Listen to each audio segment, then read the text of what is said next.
Now, the second feature of the IT configured societies is the distinctive identity conditions.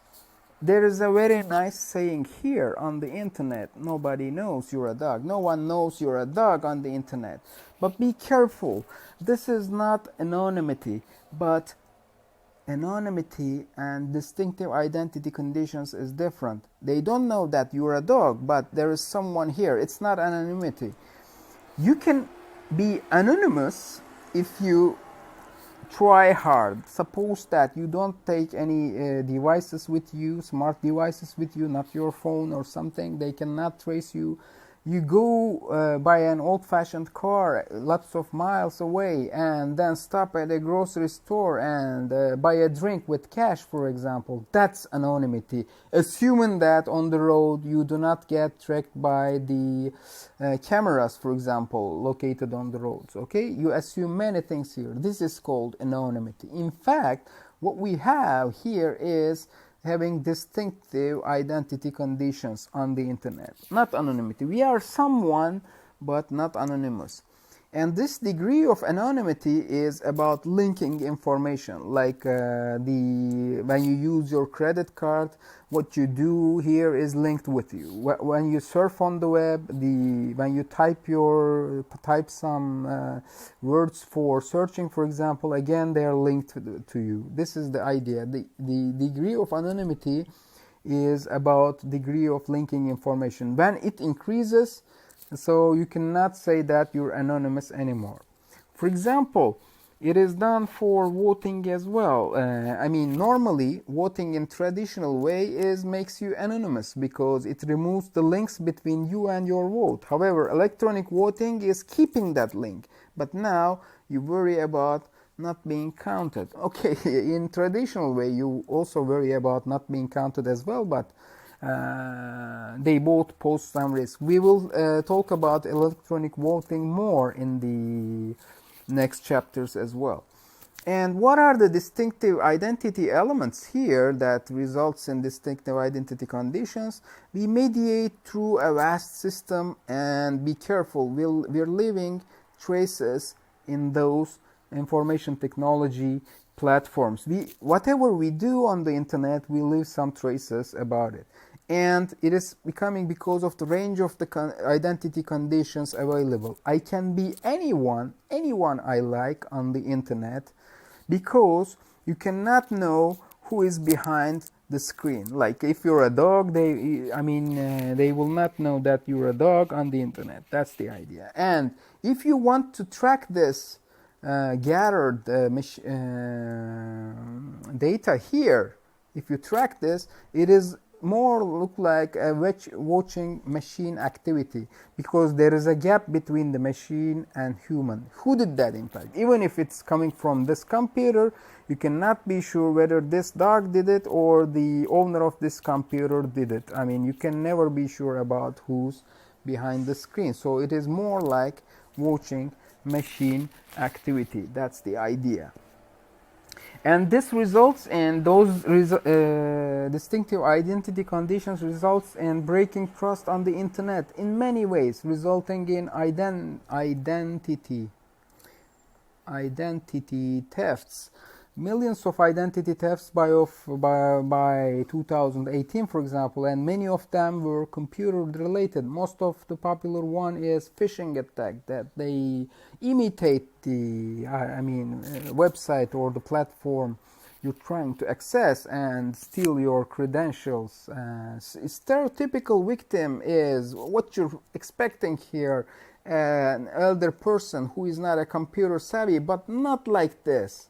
See, in fact, the typical victims are average age 40, experienced computer users. Why? They act with haste, because elder people act very carefully. Because they're not familiar with technology. But the victims, majority of the victims are in fact experienced computer users, and most of the identity theft frauds are about credit card frauds. We will discuss more about this in the next chapters, in chapter 6, I guess.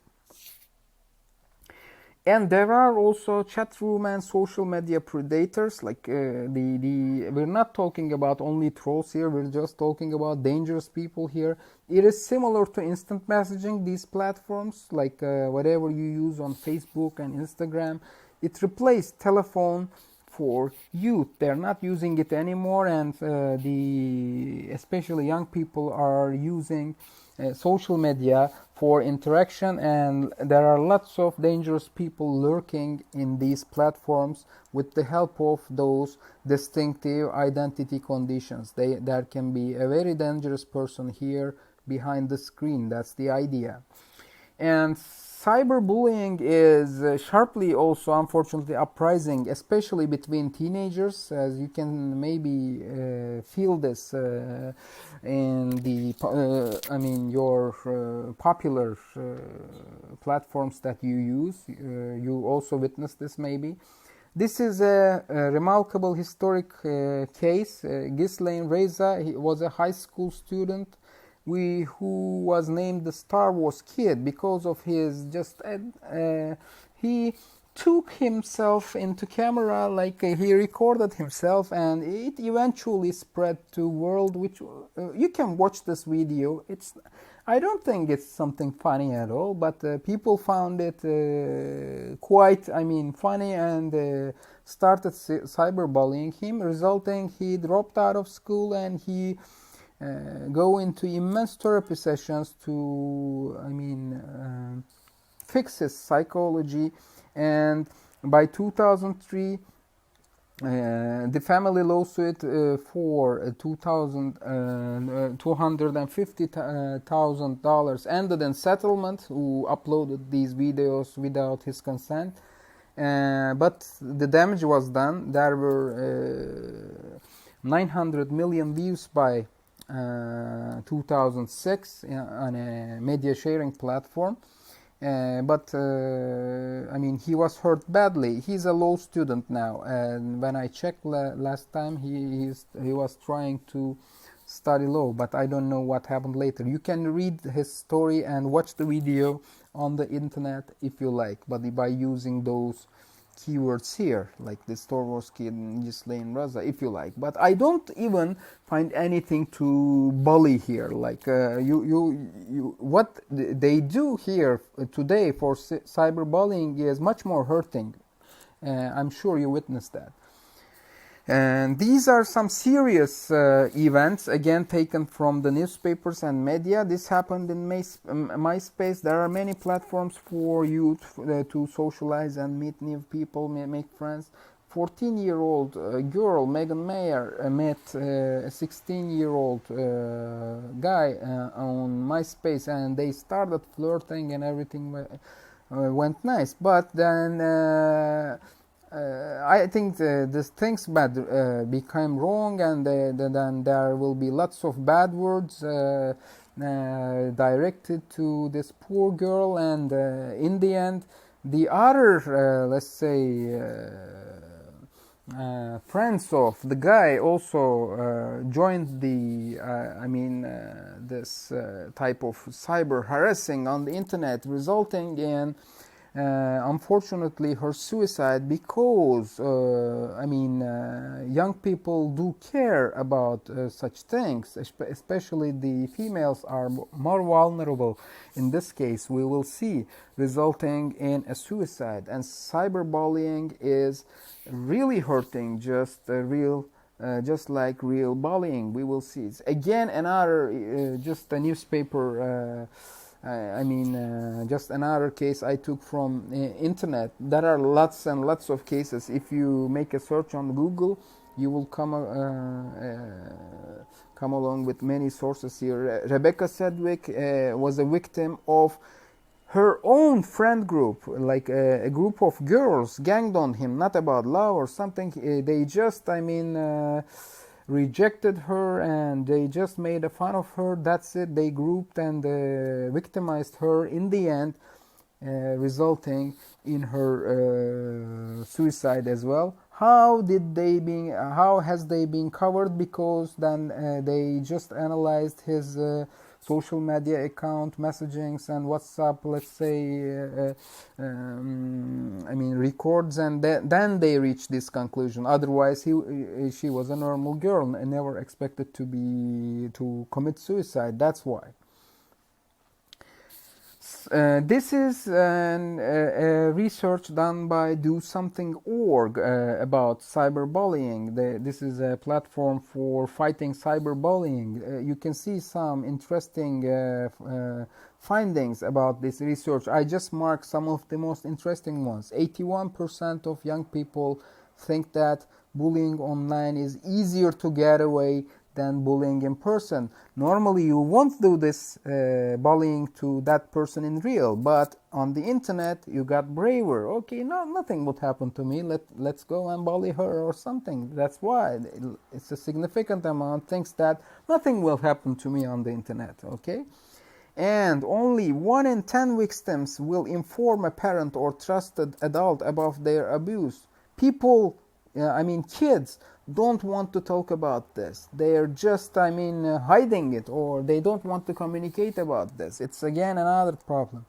And it's again another interesting thing. Girls are about twice as likely as boys to be victims, and also the perpetrators of cyberbullying. Girls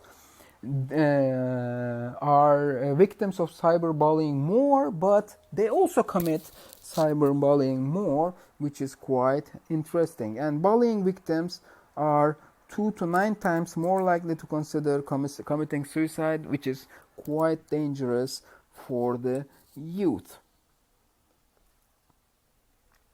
Another issue on the internet which breaks trust is false information. It is the most open communication medium because resulting in never to be published view, no reviews. So there's a quality problem here. There are lots of hoax about moon landing and lots of other things. You can look at the let's say disputes about some scenarios on the internet.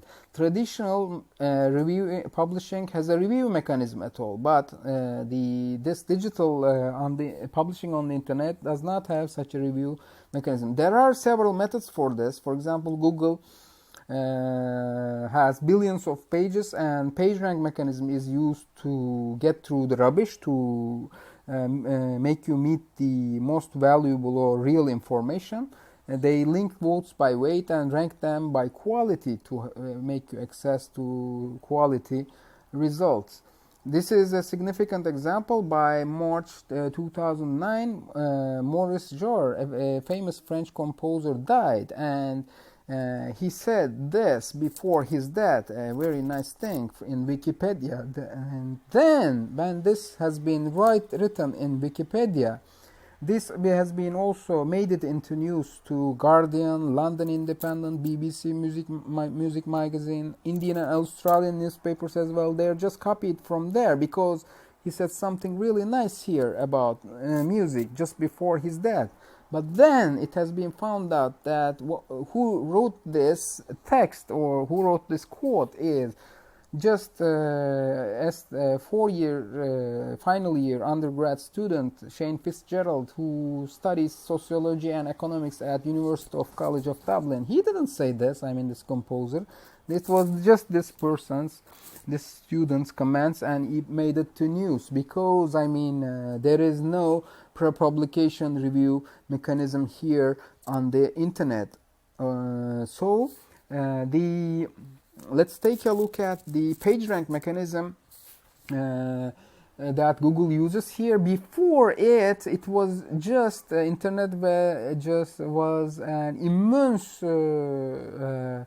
atmosphere of rubbish. I remember we make web searches in 90s and at the beginning of 2000 or something, and it was really hard to reach the information we like because it was full of rubbish when we search.